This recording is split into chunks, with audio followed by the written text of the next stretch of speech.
Hello dear student, we studying about the second chapter of class 12, that is sexual reproduction in flowering plant. Okay, in preview video we discuss about the pre-fertilization structure event and uh, um, and the male structure part of the male that means the structure part of the male. Okay, now today's class we are discussing about the megaspore. Okay, so let's continue.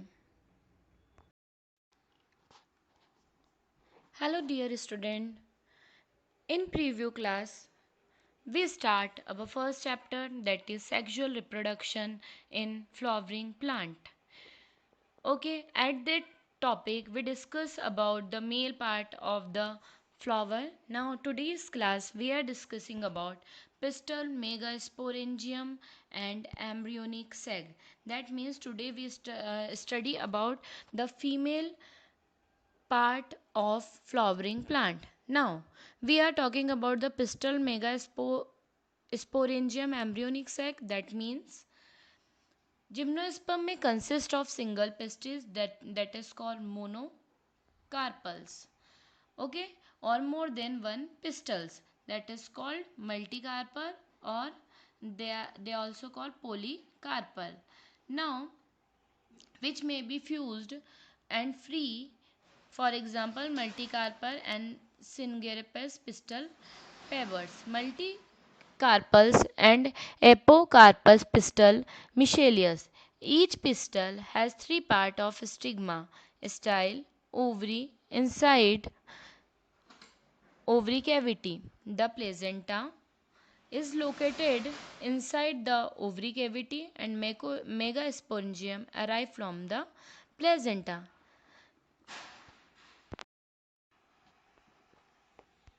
Megaspore, if we talk about megasporangium we already studied about in class 11th. If we talk about megasporangium, that means that is also called ovules. What they called? Ovule. Ovule is a small structure attached to placenta. Funicle stalk by which ovule is attached to the placenta. Helium junction between ovule and funicles. Integumented protective envelopes.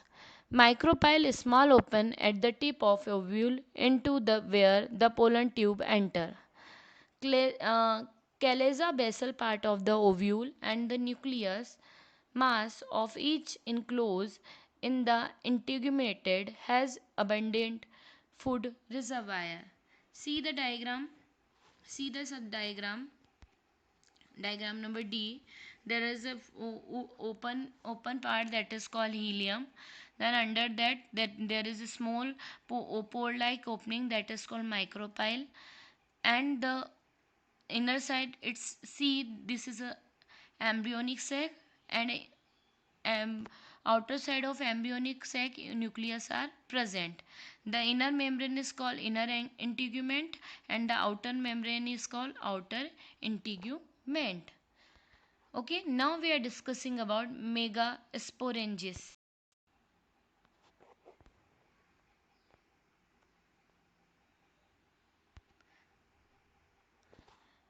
Megasporogenesis, the process of formation of megaspore. The process of formation of megaspore from megaspore mother cell by the meiotic division is known as megasporogenesis. I am repeating again, the process of formation of megaspore from megaspore mother cell by the meiotic division is known as megasporogenesis. This process takes place in the ovule. Ovule differentiate a single megaspore mother cell in the micropylar region of the nucleus and micropylar region of nucleus. That means the megaspore mother cell undergo meiotic division that help into the production of 4 megaspore. In most of the flowering plant, 3 megaspore degenerate. First, megaspore developed into female gametophyte. Megaspore developed into female gametophyte. The nucleus of functional megaspore divided into mitotical to form two nucleus which move to opposite pole to form two nucleus embryonic sac. Two more sequentially meiotic division result into 8 nucleus embryo sac. 6 of the 8 nucleus surrounded by the cell wall and remain 2 nuclei are situated below the egg apparatus. 3 cells are grouped at the micropyle end. 2 consist egg apparently and 3 cells are causal and from the antipodal cell.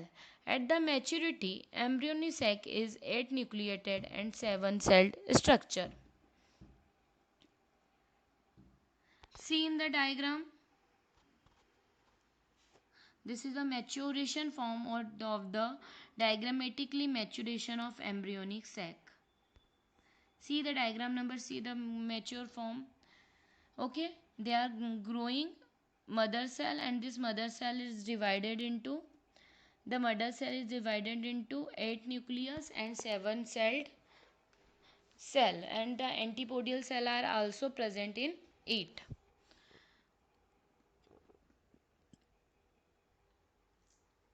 Now we are talking about pollination.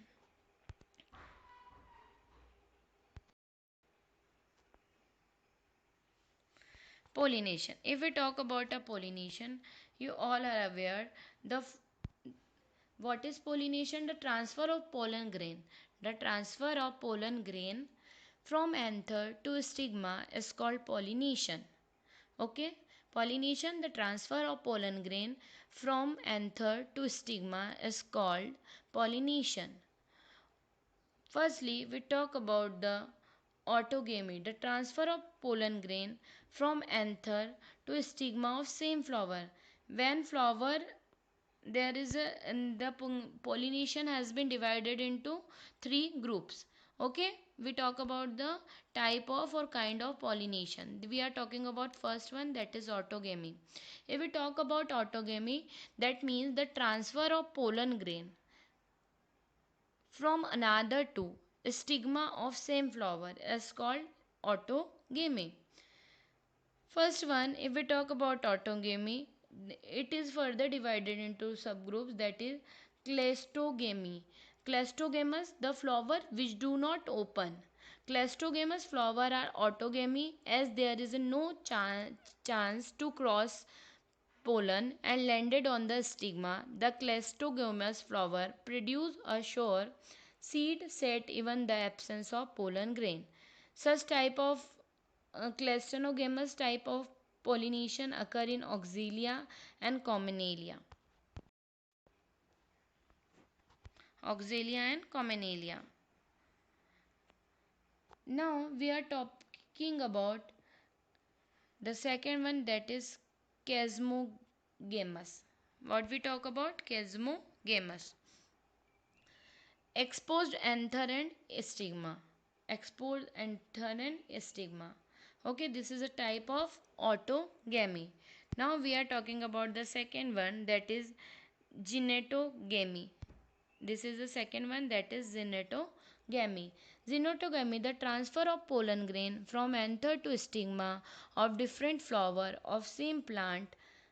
Genetogamy is functionally cross pollination involving a pollinated agent.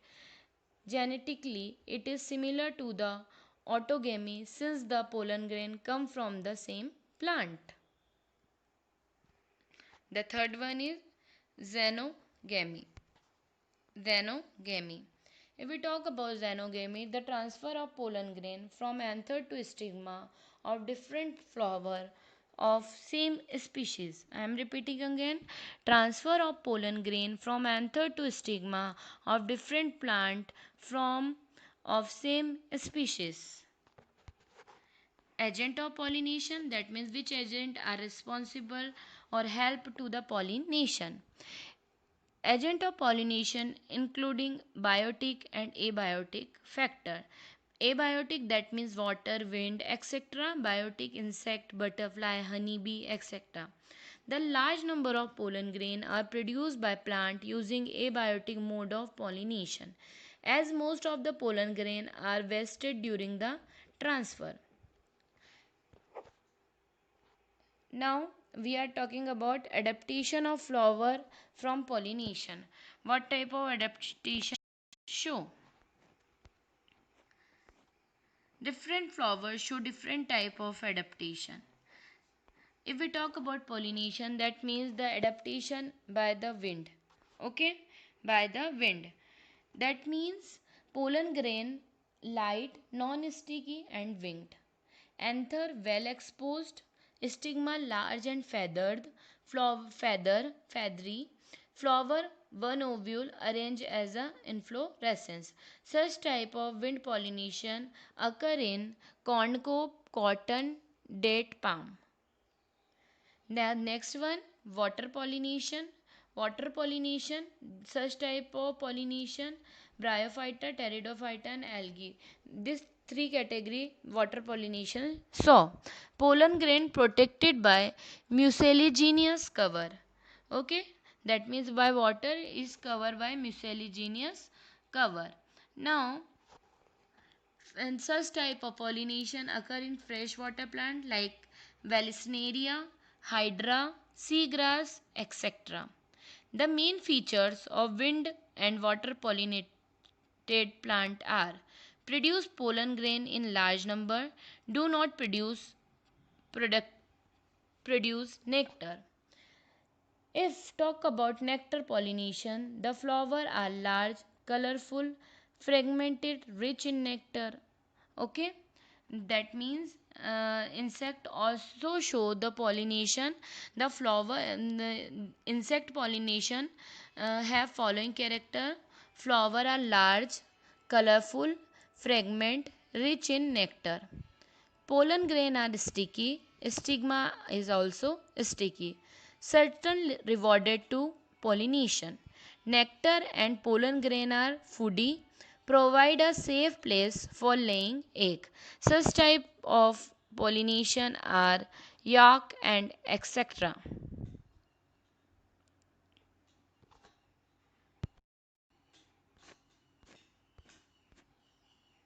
Okay, we saw three type of pollination: water pollination, wind pollination, and wind pollination is also called air pollination. The other one is insect pollination. That means insect help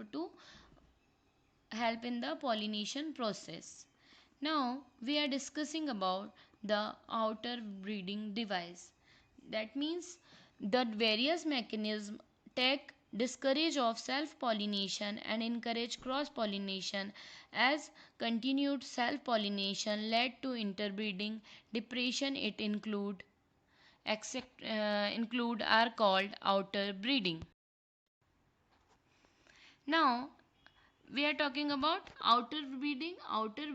Breeding, that means the various mechanism take discourage self pollination, encourage cross pollination, as composed self pollination led to inbreeding and depression. It include pollen release, stigma respectively not synchronized. Anther and stigma are placed at different position, inhibiting pollen germination in pistil. Produce of unisexual flower. Produce of unisexual flower. Pollen pistil interaction. Pollen pistil interaction. Pollen pistil interaction, that means the pistil has ability to recognize the compatible pollination to the initiate post pollination event that led to fertilization, and pollen grain produce pollen tube through the germ pore to facilitate transfer of pollen gamete to embryonic sac. I am repeating again, the pistil has the ability to recognize the compatible pollen to initiated post-pollination event that led to fertilization. Pollen grain produce pollen tube through the germ pore to facilitate of male gamete as a embryonic sac. Now we are talking about artificial hybridization. All the pistil has ability to recognize the compatible pollen to initiate post pollination event that led to fertile and pollen grain produce pollen tube through the germ pore to facilitate transfer of male gamete to the embryonic sac. That means pollen pistil interaction, the process by which only the if pollen are capable to fertile with the ovule, then only the pollen enter, and that means pistil accept the pollen. If it is not accepted, if its pollen is not matched to the ovary, then the pistil has been rejected the pollen. Now we are talking about artificial hybridization. Artificial hybridization cross different variation of a species hybrid individual with the desirable character of the parenting plant. Desired pollen grain for pollination, stigma protect from contamination.